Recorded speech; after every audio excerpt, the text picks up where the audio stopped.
Welcome to another Deep Dive, everybody.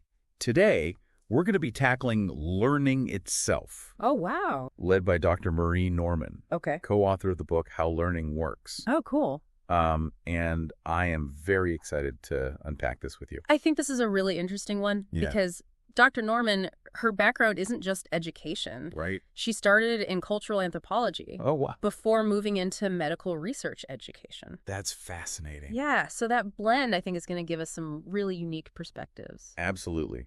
And we're going to try to figure out how understanding the science behind learning can actually help you learn more effectively. Right. And maybe avoid some common pitfalls. Yeah, absolutely. And we are focusing today on two key principles from learning sciences. Okay. Prior knowledge and motivation. Two big ones. Yes. I mean, those are really fundamental to the whole process. Absolutely. And they impact like how you absorb information. Yeah. How you tackle challenges, and then ultimately how you reach your goals. Exactly. Yeah, they're sort of the engine behind everything. Okay, so have you ever felt like you were missing a piece of the puzzle when you were trying to learn something new? Oh, yeah. All the time. That's where prior knowledge comes in. Okay. Dr. Norman uses this really clever card experiment to illustrate this. Okay. It's called the Wasson card selection test. Wasson. Wasson, yeah. Okay. So imagine 4 cards, Okay. each with a letter on one side, Got it. a number on the other side. Okay. The rule is, if a card has a vowel on one side, has to have an even number on the other side. Okay. You have to figure out which cards to flip over to test this rule. Ah, that's interesting. Yeah. I feel like I'm already going to mess this up. Well, most people trip up Okay. because we kind of instinctively try to confirm the rule by looking for vowels and even numbers. Yeah. But the real trick is to look for potential violations of the rule. Oh, okay. And now here's where it gets really fascinating. Yeah. Dr. Norman then presents a more relatable version of this same test. And it involves the legal drinking age at a bar. Oh, okay. I see where this is going. Yeah. And suddenly it becomes much easier to figure out which cards to flip. Yeah, because you can imagine like a 19-year-old trying to get served. Exactly. You know? Yeah. And so this is because we can tap into that existing knowledge Yes. that we have about drinking ages. Right. Social norm. Social norms, exactly. It makes it make more sense. Yes. Yeah.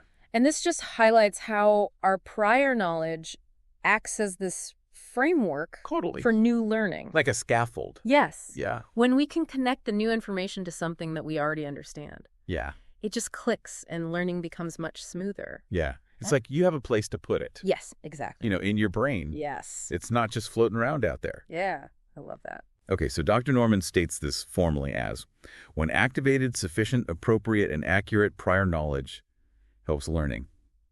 Okay. So obviously, but it has some powerful implications, I think. Right. Well, and I think it seems so obvious that we often forget about it. Exactly. Yeah. Okay, so knowing that, how can we use this to be better learners? Well, I think first we have to be aware of like the potential pitfalls of prior knowledge. Okay. Right. So Dr. Norman identifies 4 main issues that can really trip us up. Okay. The first one is inactive prior knowledge. Okay. So that's when you have knowledge, Yeah. but you just don't think to use it. Oh, like that time that I struggled with a physics problem for hours. Yeah. And then I was like, wait a minute, a concept from a previous math class would have helped me solve this in like 2 minutes. That's exactly it. It's so frustrating. So frustrating. When that happens. Yeah. Okay. The second one is gaps in knowledge, which are, Yeah. these missing pieces of information that make new learning harder. It's like trying to build a house without the tools you need. Exactly. Like you're constantly trying to play catch up. Yeah. And then there's inappropriate prior knowledge, Oh. where we apply correct information, but in the wrong context. Right. So like Right. trying to apply quantitative research biases to qualitative research. Right. Like they both deal with bias, but it manifests in different ways. Great. And Okay. so if you're trying to like force fit the wrong kind of prior knowledge in there, Yeah, it can be really confusing and lead to inaccurate conclusions. for sure.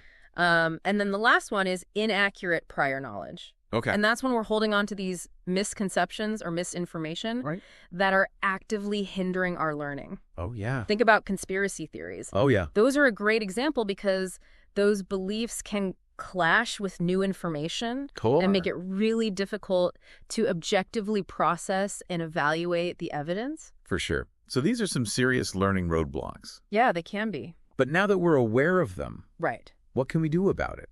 How can we as learners use this knowledge to our advantage? That's a great question. I think it starts with recognizing these pitfalls in our own learning experiences. Okay. Right. So like, let's say you're starting a new coding course. Mm-hmm. what are some steps you could take to either activate the relevant prior knowledge or identify the gaps that you might have? Got it. I think a really good first step is reflection. Okay. You know, think about your past experiences. Yeah. Have you coded before? What languages are you familiar with? Answering those questions can help you pinpoint areas where you might need to refresh your skills or seek out additional resources. Makes total sense. Like, be proactive. Yes. About it. Exactly. Address those issues up front. Address them head on. Yeah. And hopefully make that learning journey a lot smoother and more effective. For sure.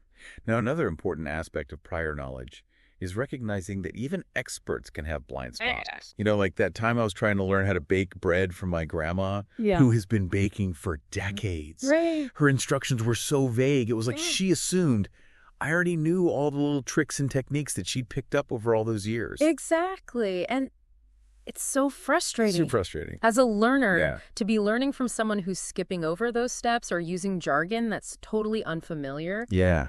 And that's what Dr. Norman refers to as the expert blind spot, where the experts sometimes forget what it's like to be a novice. Right. So it's not just about our own prior knowledge. Yes. It's about understanding that those teaching us might have their own... They have their own blind spots. Okay. And I think recognizing that can help us ask better questions, seek clarification when needed, and ultimately bridge that knowledge gap more effectively. Totally. Now, to kind of illustrate this, Dr. Norman presents a case study that shows these principles in action. Yeah. And she describes a statistics class where the professor assumes that familiarity with certain statistical tests automatically means that they know how to apply them in real-world scenarios. Right. Just because you can, regurgitate the definition doesn't mean you can actually use it. Exactly. Yeah. And he tries to simplify things by using this COVID test analogy. No, interesting.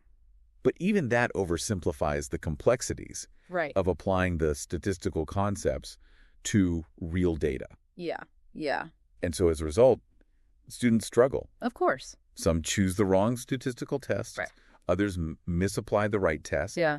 And some even let their personal beliefs cloud their analysis of the data. So it's like all of those pitfalls coming into play. All coming together. Yeah. And it's just a case study that perfectly demonstrates how prior knowledge or lack thereof can significantly impact a student's ability to learn and succeed. Yeah, and it also highlights the responsibility of the instructor to be mindful of those issues. For sure. And to tailor their teaching accordingly. Absolutely. So as you embark on your own learning adventures, pay attention to your prior knowledge. Yes. What are your strengths? Where are the gaps? Yeah. Are there any potential biases or misconceptions that might be influencing how you're approaching new information? That's a great point. By being aware of these factors, you can make more informed choices about how you learn. Yeah. Seek out the resources you need, and ultimately become a more effective learner. Yeah, I love that framing of it. Yeah. You are in the driver's seat. Yes, you are. Of your own learning. You are. Okay, so now let's shift gears a little bit. Okay. And dive into another powerhouse of learning motivation. Yes. It's what gets us in the learning zone. Totally. And keeps us going when things get tough. Right. It's the fuel. Yes. It's what keeps us coming back for more. Absolutely. Yeah.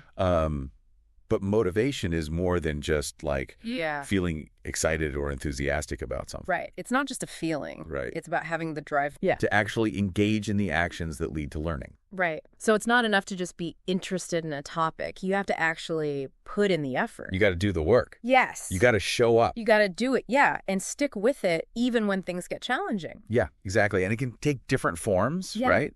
Like for some people, it might be participating actively in a class discussion, or for others, it might be seeking out extra resources. Yeah. Or maybe it's pushing through the frustration when you hit a roadblock. Oh, I can totally relate to that. Yeah. I remember when I was learning to play guitar, I Mm-hmm. was so excited at first. Yeah. But then I hit these difficult chords. Yeah. And I couldn't quite get them right. It's so frustrating. Oh, it's so frustrating. I almost gave up. Oh, yeah. But there was this drive in me that was like, no, I want to learn this. Yeah. And I'm going to keep going until I get it. Yeah. What was it about guitar that made you? I don't know. I've always loved music and I wanted to be able to create it myself. Yeah. There's something so satisfying about that. Oh, it's the best. About being able to play an instrument. Yes. Yeah. But it took that motivation to get me there. Right, because it's not easy. No, it's not. It takes a lot of time and effort. So much practice. Yeah. Okay, so Dr. Norman introduces this framework that really helps us understand motivation. Okay. It's called the value expectancy framework. Value expectancy. It has these two main components, value and expectancy. Okay, so break that down for me. Okay, so value refers to whether you as the learner perceive the material as important. Got it. Or relevant to your life. Okay. Does it connect with your interests, your goals, your needs? So if I'm learning something just because I have to, but I don't really see how it applies to my life, right, my motivation is probably going to be pretty low. Exactly. Yeah. Okay. And then on the other hand, you have expectancy. Okay. And that's all about whether you believe that you can actually succeed at the task. Okay. So it's like a belief in yourself. Yes, belief in your own ability to achieve the outcome. Okay, I get it. This reminds me of when I tried to learn Spanish. Oh, yeah. I really wanted to be able to converse with my Spanish-speaking friends. Yeah. So the value was definitely there. Right. But I really struggled with the grammar and pronunciation. Yeah. And I started to doubt my ability to become fluent. Right. It's easy to get discouraged Sure. when you hit those roadblocks. Yeah. And that lack of belief really impacted my motivation to continue. Right. So it sounds like you had the value. Yes. But you didn't really have the expectancy. Yeah, I was like, what's the point? Yeah, you need both. I need both. For that motivation to really thrive. It's like a two-legged stool. Yes. You need both legs for it to stand strong. I love that analogy. Okay, so Dr. Norman dives even deeper into that value component. Okay. Highlighting 3 key elements that can influence how we perceive value. Okay, let's hear it. Okay, so the first one is competence. Competence. We are naturally motivated to learn when we feel capable and see ourselves mastering new skills. Okay, so like if I'm good at something, yes, I'm more likely to want to keep doing it. You're more likely to keep learning and keep going. Right, because it feels good. It feels good. To be good at something. It does. Like think about the satisfaction that you get when you finally grasp a difficult concept or you complete a challenging project. Oh, it's the best feeling. It's the best. Yeah. And that feeling of competence is a powerful motivator. It is. It makes you want to come back for more. Absolutely. Okay, so the second element is relatedness. Relatedness. Learning becomes more valuable when we feel connected to others. Oh, okay. And we have a sense of belonging. Yeah. And we can learn collaboratively. So it's like that social aspect. Yes, the social aspect is huge. Of learning. This makes me think of study groups. Yeah. Like studying with friends is always more fun and engaging than cramming alone. It's so much better. So much better. You have that shared experience. Yeah. You can brainstorm together. You can support each other. Yes. And you can support each other. It makes a huge difference. It really does. It's like you're learning from this isolated activity into this shared journey. A shared journey. I love that. Yeah. And then finally, we have autonomy. Okay. This is when we have choices, we make decisions, we take ownership of our learning. Okay. We're more likely to be motivated. So it's about having control. Yes. Having a sense of agency. Okay. Over our learning process. Got it. Like being able to choose a project topic that really excites us. Right. Or setting your own learning goals. Yes. So you're not just following someone else's agenda. Right. It's all about what do I want to get out of this? Exactly. What am I interested in? Yeah, because that's going to make you way more likely to stick with it. Absolutely. So knowing all of this, how can we apply it to our own learning? That's the big question, right? Yeah. Well, I think it starts with reflection again. Okay. Ask yourself what truly motivates you. What makes you feel competent and connected and in control of your learning? Okay. And the answers to those questions can help you personalize your approach. Yeah. Make learning more enjoyable and hopefully boost your chances of success. I love that it's all about being self-aware. Yes. Understanding what drives us as individuals. Yeah, we're all different. We are. We all have different things that motivate us. For sure. Yeah. And I think Dr. Norman makes a really good point that motivation isn't solely the learner's responsibility. Oh, interesting. It's a shared responsibility between the learner and those who create the learning experiences. Okay. Whether that's teachers or trainers or instructional designers. Interesting. Okay. Right. It's not enough to just tell someone, hey, you should be motivated. Right. You have to create learning experiences that are inherently engaging and relevant and supportive. So it's about designing those learning environments that foster that motivation. Exactly. Okay. So think about things like clear instructions, It's like timely feedback, opportunities for collaboration, a sense of community. Yeah. Those elements can make a huge difference Yeah. in sparking and maintaining motivation. This makes me think about my own experiences in online courses. Yeah. Like the ones that had a strong sense of community. Right. And offered regular feedback from the instructor were so much more engaging and motivating. Exactly, because you felt seen and heard. Yeah, you felt like you were part of something. Yeah, and that your work mattered. Yes, and that it mattered. Yeah. This has been so insightful. It's fascinating stuff. We've uncovered so much about the power of prior knowledge and motivation in this learning process. Yeah, and I think it really highlights how much we don't know about how our own brains work. Yeah. I feel like we've been handed this decoder ring for learning. It is fascinating stuff. Like by understanding the science behind how we learn, we can unlock our potential. Yeah, absolutely. Yeah. So as we wrap up this deep dive, what are some key takeaways that you hope our listener walks away with today? I think the biggest one for me is that you're not starting from scratch when you learn something new. Oh, that's such a good point. You're bringing this wealth of prior knowledge to every learning experience. We often underestimate how much we already know. I think we do. But as we've discussed, that prior knowledge can be a double-edged sword. Absolutely. Oh. It's important to be aware of those gaps, inaccuracies, biases that might be influencing how we process new information. Yeah, and I love those aha moments we talked about. Yeah, those are great. Like when we can connect new information to something we already understand. It just clicks. It clicks. Yeah. So as learners, we should actively seek out those connections. Totally. Don't be afraid to ask, like, how does this relate to what I already know? Yeah. Or what are the similarities or differences between this concept and something I've learned before? That's such a good strategy. Yeah. And don't hesitate to ask for clarification. Yeah. If something doesn't make sense. Right. Even the most brilliant experts can fall victim to the expert blind spot. Right. And to be humble and ask questions when we need to. Absolutely. Now, another big takeaway for me was the power of motivation. Yeah, that's huge. It's the fuel that drives learning. Right. It's the engine. It's the engine. Right. But it's not just about feeling excited or passionate about a topic. Right. You got to do the work. You got to do the work. Yeah. It's about having the drive to engage in those actions that lead to learning. Right. So that's where that value expectancy framework comes in. Yes. You know, do you see the value in what you're learning? Yeah. Do you believe you can succeed? Yeah. And if the answer to either of those is no, then it might be time to reassess. Reassess. Yeah. Maybe you need to find a way to connect that material to your own interest. Yeah. Or your goals. Yeah. Or break down a daunting task into smaller steps. Right. Make it feel less overwhelming. Make it manageable. Yeah. Yes. Yeah. And remember those key elements of value. Yes. Competence, relatedness, and autonomy. Yes. Seek out those learning experiences that make you feel capable, connected, and in control. You got this. Yes.